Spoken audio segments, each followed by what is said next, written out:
What's up guys, TCG here and welcome back to another video on the channel. Today guys, we're going to be talking about kind of the decline or like the downfall of hand disruption in the Pokemon TCG. This was a community choice video. I reached out to you guys on Twitter and on the YouTube community tab to ask about what you guys would want to see next, and there were a ton of votes. There was like 350 or something votes combined at the time of recording this video, and there was an overwhelming amount of support for this, so I was like, okay, this is a really good topic to talk about right now. So we're going to just sit down and we're going to just kind of have a good old-fashioned classic peek at TCG quote-unquote rant video. This is going to be like a lot less edited than my single prize video, because that video took 34 hours to make. That took like forever to make. But this one's going to be off script. This one's just going to be me talking casually, kind of what I've normally done on my channel before. But really quickly, I just would like to say a huge thank you to all of you who've supported me on my single prize video. It has like 17,000 views, or really close to that at the time of recording this video. And just the amount of like positivity and support and compliments I've gotten from that video has just been absolutely insane. I really appreciate each and every one of you for watching that video. But yeah, we're just going to talk about kind of the decline of hand disruption and what sort of is causing it. I'm sure if you've seen the thumbnail for this video, you kind of know what we're talking about. And even if you didn't really pay attention to it, you probably already know what we're going to talk about. But we're just we're going to go through all these different hand disruption cards, kind of talk about their relevance in the format right now. And yeah, we're going to go through all of that and more right after this message. Before we get started, I would quickly ask to see if you're subscribed. I put a ton of effort into planning and making these videos, which can get tough sometimes due to me being a college student. Subscribing helps support me and my channel, and it allows me to make more videos like the ones you're currently watching. And if you want to help support my channel even further, consider becoming a member. With 3 different tiers to choose from, you'll get access to my videos early, get exclusive behind-the-scenes updates, you'll get creative inputs on new videos, and more. Every member will also be featured in the credits of every single one of my videos. Thank you so much for your support so far. Now, let's get back to the video. Alright, so first off, we're going to start with Iono. This is kind of the staple hand disruption card right now in the format. In the past, we've had cards like N, we've had Marnie, and now we have Iono, which is kind of basically a fusion between N and Marnie. Iono says that each player shuffles their hand and puts it on the bottom of their deck. If they put any cards on the bottom of their deck in that way, they draw until they have as many prize cards as they have remaining. So basically what this means is, let's say I have 3 prize cards left and my opponent has 1. We both shuffle our hands, however big they are, and we put it at the bottom of our deck, which can basically shut down that part. Like, it's very difficult to, on paper, very difficult to get the cards that you put back on the bottom of your deck, get them back. And instead you're going to get, your opponent will get 1 card and you'll get 3 cards. Iono is really good in the early game to kind of reset your hand without getting rid of anything important, with instead of using a card like Research or whatever. But Iono is supposed to be kind of a late game ultra disruption card, especially if your opponent's at like very low prizes. Putting the cards at the bottom of their deck is very effective, but it's gotten a little bit less valuable over time. Like, Iono is probably the example that like kind of escapes the it's I guess sort of exempt from a lot of things that I'll talk about in this video today. It still has some issues and pitfalls and whatever, and we'll talk about that. But Iono is kind of the most common staple disruption card, and you're going to see it in almost every deck nowadays just because it's so valuable at any point in the game.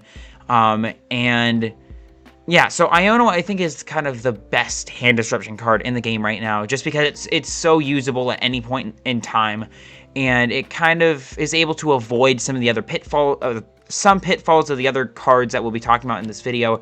And we're going to talk about that right now. So we've got Iono. We also have Judge. Now, we're just going to kind of scroll through all these different cards and talk about them individually. Judge has seen it used to be very popular back, I think, before Iono was revealed.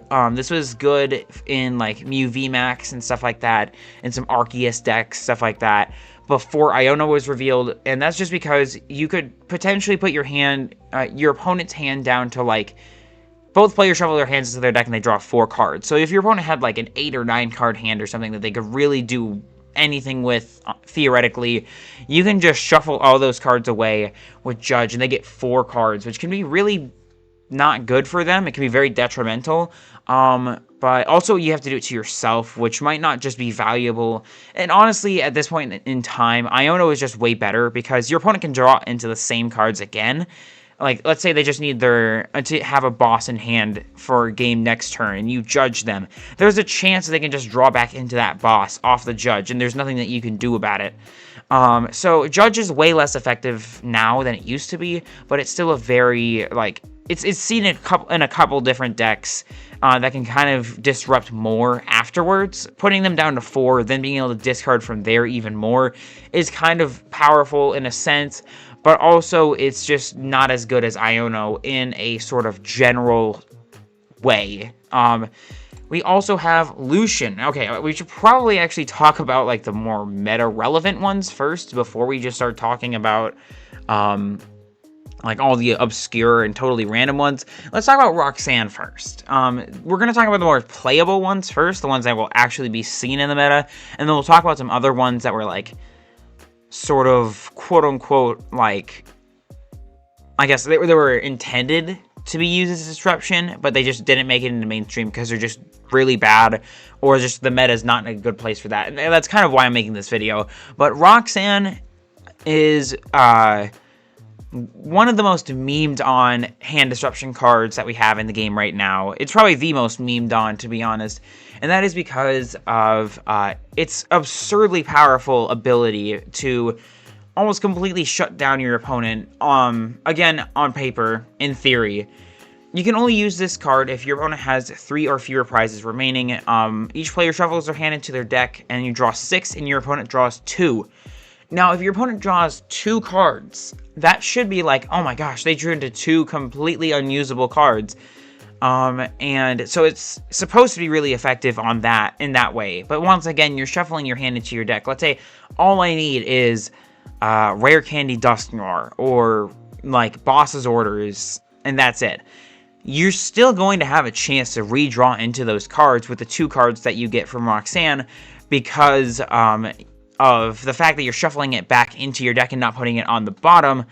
So Roxan is constantly memed on as sort of like Roxan is a lie, Roxan is a fraud, because it always seems like your opponent gets the exact cards that they need in order to either A, dig themselves out of that hand, like Professor's Research or whatever, or B, like they just get what they want anyways, or C, they just draw out of it with other cards. And we're going to talk about that in just a little bit. We'll get to that in a minute. But Roxan is kind of one of those cards that it's like so good, that you think it's going to be so good, but people have actually been dropping it because of the multiple different factors that we'll talk about in a little bit, once we're kind of done explaining all of these different hand disruption cards and what they're meant for. So next up we have Airy. Airy is another card that was like very powerful for a little bit. Like, Iono is kind of universally like all around. You can just keep using Ionos throughout the game consistently, and it will be theoretically beneficial for you the entire game. Airy is one of those cards that was like super good for a tiny bit, and now you literally only see Airy in like control focused lists. And that is because Airy is a very niche card. Your opponent reveals their hand and you discard up to 2 item cards that you find there. So this can be really beneficial against things like Stage 2 decks, where your opponent's like trying to hold on to a rare candy or something like that. Or maybe 2 rare candies, and you just airy away both those rare candies. There's like no practical way to get them back if you want to use Silene, which is not really that great. But Airy was really good when it was first revealed, and then it kind of just fell off in popularity because people just started prioritizing other things. Because Airy can sometimes just not work. Like, or it can just be completely ineffective, like super bad cards sometimes. And so that's why, like, Airy is just another one of those examples of like, this is so good. This card is so good in theory, but it's just not good enough to be used practically, because of all the different factors of, like, you have to use it at the right time. Your opponent might just have an answer to it anyways. Stuff like that. And, like, it's just also your supporter for the turn. And that's a big factor about this that I didn't mention with the other two cards. And for the other two cards, it's, like, way better because that can, like, help you draw out of a situation while also disrupting your opponent. This one's a chance on maybe disrupting your opponent, and is your supporter for the turn, so you don't get Gust, you don't get Draw, or anything like that. You just get to have the chance to discard two item cards that might not even be, like, that useful for your opponent. So that's why I put Ares kind of one of those cards where it's like, oh, this is really good if it works, but if it doesn't, then it's just, like, a complete and total waste, and that's why you don't see it too often anymore. Last supporter we're going to talk about right now, we're going through the main meta cards first, kind of talking about the more, like, mainstream sort of cards, is Xerosic's Machinations. I think that's how you say that. Xerosic's Machinations says that your opponent discards cards from their hand until they have 3 cards in their hand, which is another card that was, like, everyone was doom posting about it. Everyone thought it was going to be such a disgustingly overpowered card, and myself included. But then we came to the quick realization that this card is also another one of those, like, it's really good on paper, but in practice, it's not as good as people might think. Because, once again, it's focusing on disrupting your opponent's hand while you get no benefits from it. You're just trying to make things worse for your opponent. So, especially if your opponent has only, like, 5 cards in their hand, you're not going to want to use Xerosic's Machinations because they only have, like, 5 cards in their hand. They're only discarding 2 cards from their hand. Like, if you can use it at a time where your opponent has, like, I don't know, 9 or 10 cards in their hand, then that would be a great time to use Xerosic's Machinations, because then they have to sit there and think, oh crap, now I have to get rid of some of my valuable resources. But also allowing your opponent to kind of keep some of those most valuable cards is both a blessing and a curse, because then you can, like, disrupt more, or it's just like, oh, well, they'll just keep whatever they want anyways, and then they'll just use it to affect me anyways, where I could have just used, like, Iono or Roxan or something else like that instead, and while I also get a benefit. So Xerosic's Machinations is another one of those, like, control only cards that you see. You're not going to see it in, like, any other deck, and that's just because it's not benefiting you as much as it's just intended to hurt your opponent, and once again, it just might not work in your favor or work in the way that you want it to. Okay, so that's all, like, the mainstream supporter cards. I do have some other niche supporter cards that we'll talk about in a minute, but we're trying to go through all the meta cards first, and then we're going to talk about kind of the, like, more niche, or, like, just completely irrelevant cards that never worked in the first place.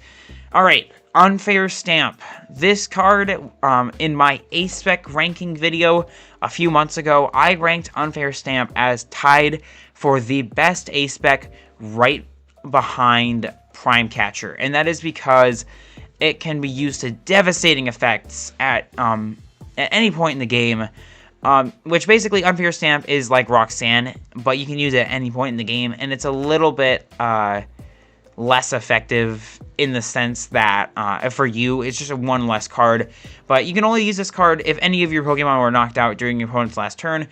Both players shuffle their hands into their decks, and you draw 5 cards rather than Roxanne's 6, and your opponent draws 2 cards. So Unfair Stamp is probably, like, one of the most meta A-Specs at this point in time.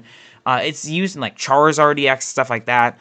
Things that can, like, benefit from just getting a new hand, resetting, and also disrupting your opponent. But it's kind of falling off a little bit just because of the fact that, once again, hand disruption, which we'll talk about, is just in a really weird spot where, like, that might not stick. Unfair Stamp just might be like a Roxanne situation where your opponent just gets whatever they want anyways, or they can just get out of it with like, whatever they want. And, it's also your use of an A-Spec for the game. Instead of, like, using things like Prime Catcher, which is probably, in my opinion, at this point in the game, the best A-Spec in the entire game. Instead of being able to have a free switch, a free gust, instead you're just kind of, like, trying to hand disrupt and hope that it sticks, rather than being able to use a more effective, guaranteed sort of extra bonus card that can help you win easier. This is more of like a hope and pray they don't get what they want sort of card. And it's just becoming less and less effective as we get more cards that kind of support drawing more in a casual sense and stuff like that. So there are lots of ways to work around Unfair Stamp, and there's not a lot of ways to work around Prime Catcher. So that's why like Unfair Stamp is still a really good card, and that's like something I can say about all of these meta cards that I've talked about so far, is that they're all really good cards, but and they all can work effectively, and they like most of the time they can kind of shut down your opponent. But there's just, at this point in time, there's so many outs available. Again, I know I keep saying it. We'll come back to that in a little bit. But that's kind of what kind of made me start thinking about this, was like, how effective really are these cards in the format right now? So these are the sort of like meta cards. Now we're going to get into more of like the off-meta cards, and then we'll talk about like Pokemon and stuff like that after that. So we're going to talk about the off-meta cards first. We're going to talk about the supporters, just go through them real quick. Erica's Invitation is one of them. Again, another card that's only used in like control or disruption-focused decks. And it basically can like drag something down, like a Luminian V that your opponent might be holding on to or something like that. Basically, it's a free Pokemon, like you yoink one of their basic Pokemon, put it on their bench, and then you just swap it into the active spot. Basically trying to drag it out and then leave it there. So this is like against like Luminian V and stuff like that. Basically, it's just quote-unquote hand disruption, because it can stop things that can benefit from being placed down by your opponent at the right time, while also being kind of a different disruption card in itself. But it's just not popular right now, other than being in like block lacks, just because it's just like, again, you're not really getting any major benefit from it. Like, you're not drawing, you're not like getting a guaranteed gust. It's all like speculative. Hope your opponent has something. They have to have a not full bench in order to use this card. There's just so many different factors that just hinder the effectiveness of a card like Erica's Invitation. We also have, well, we already talked about Iono. We also have Lucian is another card. Lucian says that each player shuffles their hand and puts them on. It's basically like Iono.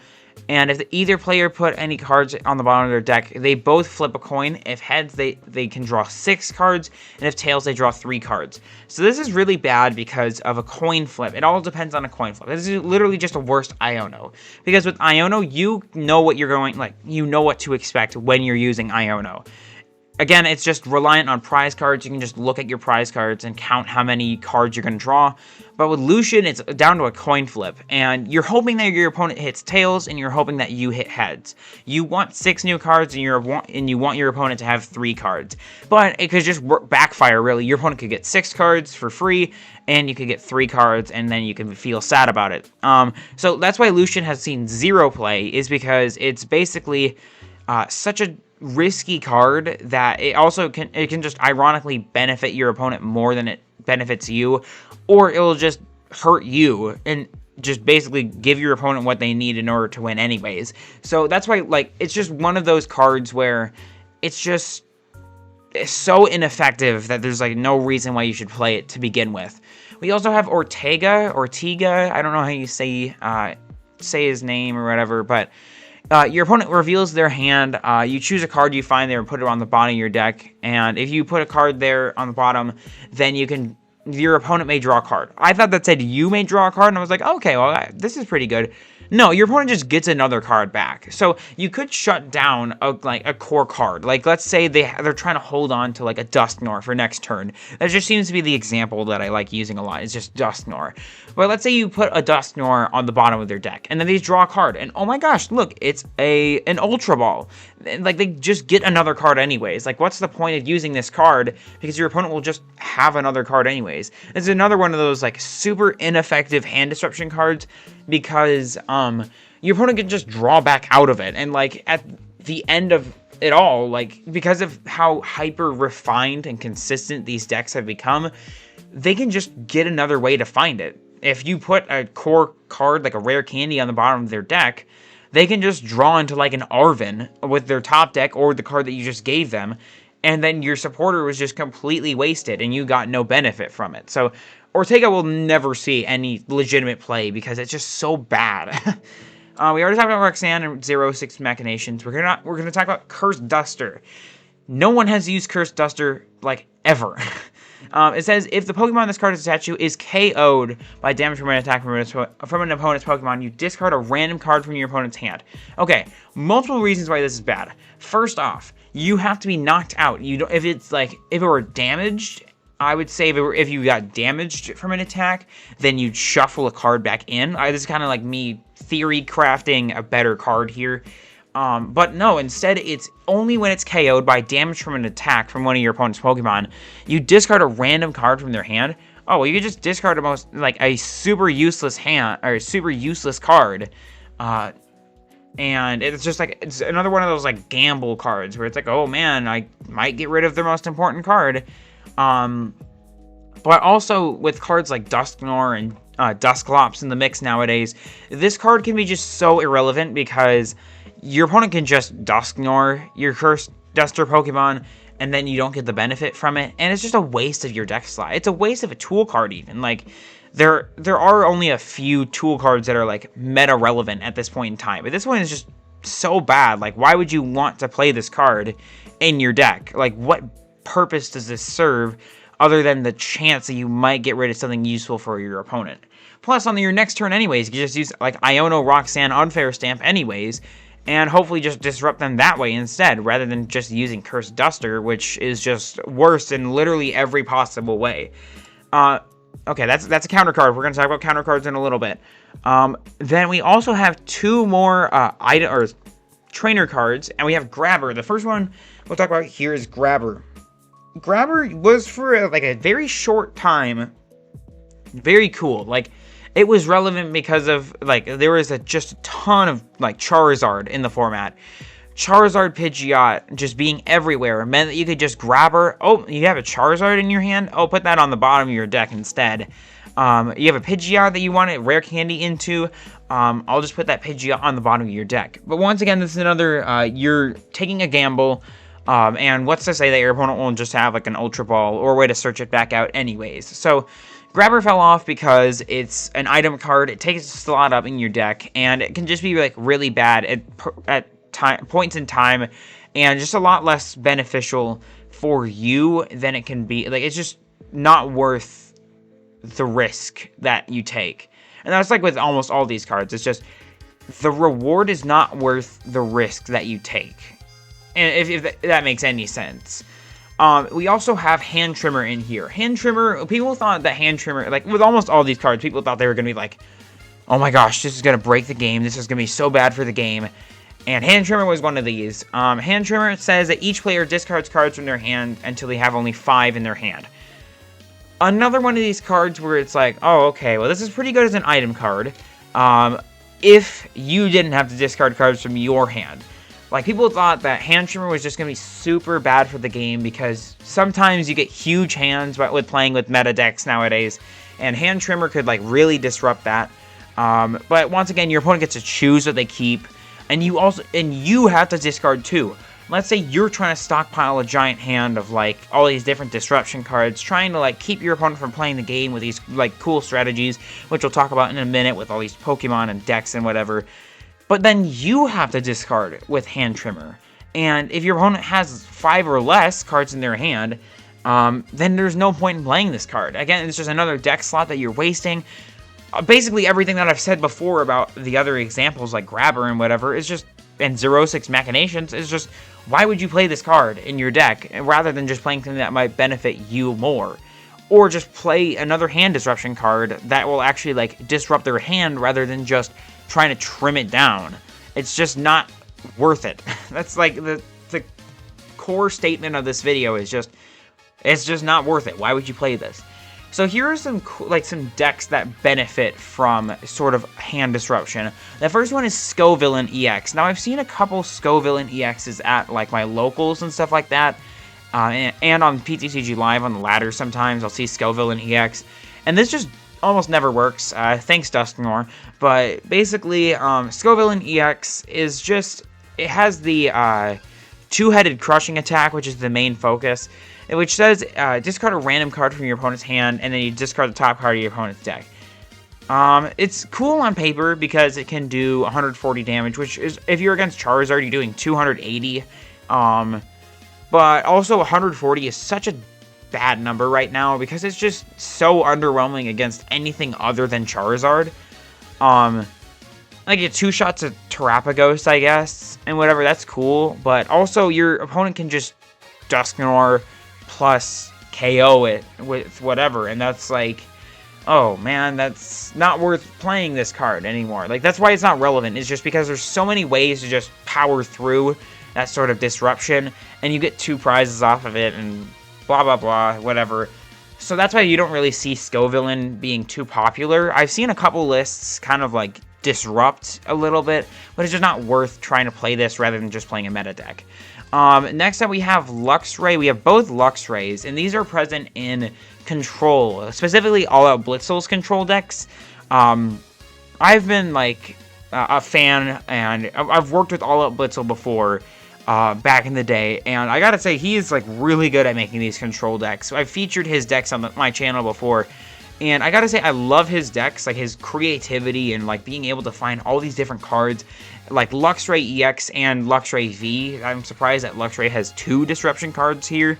But like, as time goes on, they just become less and less effective. Luxray EX for a little bit was really good, and it was actually getting significant results because of the Piercing Gaze attack, which not only does 120 damage, but also allows you to select a card from your opponent's hand to discard. You get to choose a card that your opponent has to discard. And I think this is like a really cool card, and it was, for a time, very valuable. That is until we got Shrouded Fable. There are a couple reasons why Shrouded Fable kind of marked the end of hand disruption, and again, we'll get to that. But Luxray kind of just, it's still very good in like certain scenarios, but also it's just falling off, and that's kind of the same for Luxray V, which is in a sense just a slightly worse than Luxray EX, because like Luxray EX, you have to evolve it from into a, like, it's a stage 2, so you have to evolve it. But Luxray V is good because it's still a splashable card. You can just slap it down. You can use like Bravery Charm. You can use Penny on it and stuff like that. But your opponent reveals their hand, and you discard a trainer card there. Again, very valuable at certain points in the game. But also, there's just so many draw cards in the game right now to where these attacks can just be rendered irrelevant to begin with. Like, and that's in part due to Shrouded Fable, and I guess to an extent Stellar Crown. But we have one more deck we're going to talk about, one that is like supposed to be the sort of ultimate hand disruption deck that just never ended up working, and that is Arbok EX. Arbok EX is really cool because it not only has like a way to prevent Pokemon from retreating, which with Bind Down, which is not really that relevant, but it's that second attack, Menacing Fangs, 150 damage. Your opponent discards 2 cards from their hand. Couple issues with this. First off, your opponent gets to choose what they discard, which is really bad. The second one is it's 3 energies, and it's 150 damage. For 2 energies and 180 damage, for 2 energies, I can do 180 damage with Charizard, power it up on its own, and it just ramps from there, rather than making your opponent like, oh no, I have to discard 2 cards from my hand. Let me just discard Manaphy and Cleffa, like 2 useless cards in this matchup that don't do anything. You know, like in certain scenarios with like Unfair Stamp, Roxan, stuff like that, Arbok can be disgusting because you can just get rid of your opponent's entire hand. But it's just not worth trying to set it all up, because there's always a very easy chance for your opponent to just do whatever they want anyways. And also 150 damage is just not like the number you want to hit. You can't 2-shot a Charizard. You're not even 2-shotting like Dragapult, stuff like that. So it's just not as good as playing something else. And that's ultimately the kind of the tell-all for all of these cards. Just why would you play that rather than playing something else? With a couple exceptions, of course, being like Iono, Unfair Stamp to an extent, and to also Roxan. So there are 2 like quote-unquote main reasons why hand disruption is not as effective anymore. The first one is gift energy. Now this is only like for Lugia V-Star, but basically gift energy prevents Lugia, like makes Lugia nearly immune to hand disruption. If you KO the Pokemon that gift energy is attached to, they get to draw until they have 7 cards in their hand. So it's like, oh man, my hand just got put down to 2 cards with an unfair stamp. Oh, but my opponent's going to knock out this Pokemon with a gift energy attached. I'll just draw 5 more cards and then get to top deck a card for turn. And maybe you'll just end up with more cards in your hand than you had originally. And so that's the power of gift energy. It's not really relevant in any other deck. It's just used in Lugia, and it's just kind of always been there for Lugia. That's one of the reasons why Lugia is so powerful. It's just another thing to add to Lugia's belt, is that it basically has an immunity to hand disruption. As well as many other things, which I talked about in my Lugia video like a few months ago. But gift energy is one of the main reasons that Lugia is able to succeed, is because it's basically immune to these sort of hand disruption cards. And the other card, which I'm sure you all have been waiting for almost like a half hour here, sorry about that, is Fezandipiti EX. Fezandipiti EX came out in Shrouded Fable, and it's gathered a very strong presence in the community, not only as a beloved card by some people who give it specific meme names, which I will not say because there are some people who are not very happy with when I say those memes, so I will, out of respect for them, not be saying them. You can say them in your head. And some people who just absolutely hate this card. I'm looking at you, Kyle. Yeah, I'm looking at you, Kyle, from Locals. Some people hate Fezandipiti so much because not only does it just kind of like erases the effectiveness of these hand disruption cards. Not only is it a very easy card to search out, it's a basic Pokemon, but it's also able to draw 3 cards. It's basically like Oricorio GX. If anyone remembers back during the tag team era, back when like 3 prize behemoths, all that nonsense, you could play Oricorio GX, which had the same ability as Fezandipiti EX's Flip the Script ability, which allows you to, if any of your Pokemon were KO'd during your opponent's last turn, you get to draw 3 cards. You can't use more than 1 Flip the Script, but this is so powerful because let's say my opponent Ionos me down to like 2 cards. I'm playing Charizard, and my opponent Ionos me down to 2 cards, or maybe like Terapagos. My opponent Ionos me down to 2 cards. I can just use Fezandipiti and draw 3 more cards, and then, oh wow, look at that, I got the cards I wanted anyways. Fezandipiti is just such a great out and a great counter to all these sort of disruption cards that it makes some of them just completely irrelevant or just less effective to begin with. And so what I've seen some people start doing, and I even saw at Louisville Regionals this past weekend at the time of recording this video, where people are, instead of going after attackers and going after support engines that might be like a bit more effective for combos and strategies and stuff, they have to go after Fezandipiti EX. Otherwise, their opponent can just draw out of their disruption anyways, and then it just becomes completely useless. So Fezandipiti EX has just become this kind of omnipresent threat to hand disruption. And there's one other card. Pidgeot EX is also an example of something that just gets rid of hand disruption anyways. So we have Pidgeot EX as another example. Pidgeot EX has the quick search ability, which allows you to search your deck for any card. So this is another like, oh man, you got rid of all my cards. Let me just quick search for what I want anyways. I'll just get right back out. And then I can combine that with Fezandipiti EX and the Flip the Script ability, and I can basically do whatever I want. And so these birds are basically making the threat of hand disruption either like not only less effective, but for some of them nearly completely irrelevant, to the point where you just should be playing something else. Like if I wanted to play Unfair Stamp, why would I play Unfair Stamp if my opponent could just I think it's just Fezandipiti, Flip the Script, draw 3 cards, and then they have like Pidgeot EX, and they can just get whatever card they want after that anyways. There's also things like Barrel and other stuff like that that can just draw back up. But those are the 2 kind of main sort of threats. Yes, I know that this is not relevant or not like playable. I will never be playing a deck like this. But It's because of the mere presence of Fezandipiti EX, and with other cards like Dusknor and stuff like that, that can just end the game way easier in a way that it just makes hand disruption less valuable, because the game might just end quicker anyways. If there's like, your opponent has 3 prize cards left to take, and you just Iono them down to 3. There is now so many ways for your opponent to take 3 prize cards in a turn. They can just use Briar, they can use Dusknor. There are so many different ways that they can do it, and usually the decks that do play Dusknor will play Fezandipiti, and they'll play Pidgeot. So they'll just get whatever they want anyways, and so it just completely makes hand disruption irrelevant. Like, it's not to say that, like, ultimately, okay, sorry, I'm kind of going on a tangent, and I've repeated myself quite a bit here, but what I'm trying to say is that any sort of hand disruption can be good. The core hand disruption. I'm not talking about the gimmicky, terrible ones that we talked about earlier. I'm talking about the core Iono, Roxan, Unfair Stamp. Those are kind of the 3 main hand disruption cards in the format right now.